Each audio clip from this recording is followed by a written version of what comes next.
काँग्रेसच्या नव्या कार्यालयाचं आज उद्घाटन झालं। 9 कोटला रोडवर काँग्रेसचं हे नवं मुख्यालय आहे। मुख्यालयाला इंदिरा गांधी भवन असं नाव देण्यात आलं।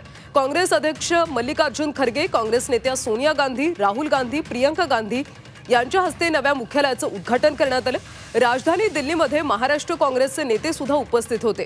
काँग्रेसनं नवीन आलिशान कार्यालय उभं केलंय, मात्र आता या नवीन कार्यालयात काँग्रेसला अच्छे दिन येणार का हे पाहणं महत्त्वाचं आहे।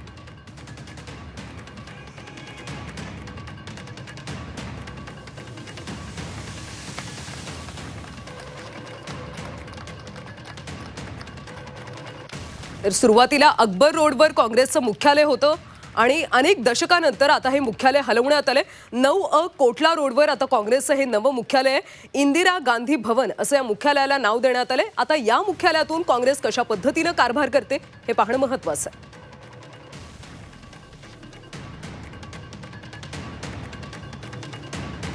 काँग्रेसच्या नव्या कार्यालयाचं आज उद्घाटन पार पडलं। 9 कोटला रोडवर काँग्रेसचं हे नवं मुख्यालय आहे। यावेळी मल्लिकार्जुन खरगे, सोनिया गांधी, राहुल गांधी, प्रियंका गांधी यासोबतच काँग्रेसचे अनेक महत्त्वाचे नेते उपस्थित होते।